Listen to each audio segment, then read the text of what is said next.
कुछ शिष्य साधु महाराज जी के पास बैठकर विद्या ग्रहण कर रहे थे। तभी उन शिष्य में से एक शिष्य उठा साधु महाराज जी से पूछने लगा कि हमें जीवन में कौन से काम करने चाहिए जिससे कि हमारा जीवन सफल हो सके। साधु महाराज जी उसकी बात को सुनकर मुस्कुराए और कहने लगे कि इसका जवाब मैं तुम्हें कल दूंगा।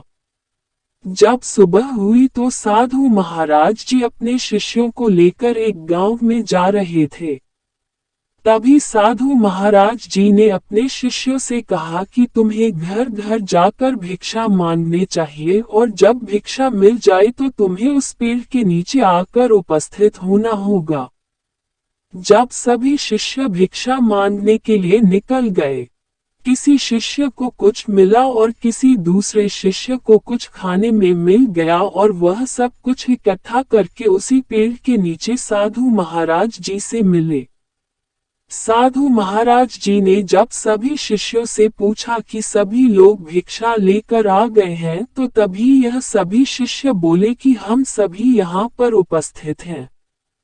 तभी साधु महाराज जी ने कहा कि कल किसी ने मुझसे एक प्रश्न पूछा था कि हमें जीवन में ऐसे कौन से काम करने चाहिए जिससे हमारा जीवन सफल हो सके। साधु महाराज जी की बात सुनकर वह शिष्य खड़ा हो गया और कहने लगा कि साधु महाराज जी मैंने आपसे एक प्रश्न पूछा था।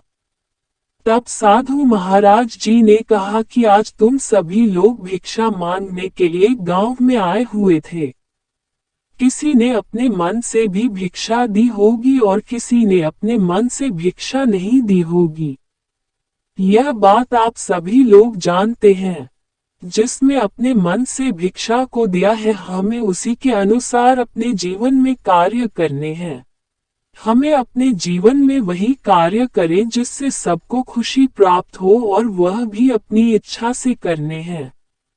जब तुम यह काम करोगे सही मायने में वही जीवन में सफल होने के लिए तुम्हें आगे बढ़ाएंगे। इसलिए जीवन में अच्छे काम करते रहना ही हमारे जीवन की सफलता है। सभी शिष्य साधु महाराज जी की बात सुनकर सहमत हो गए।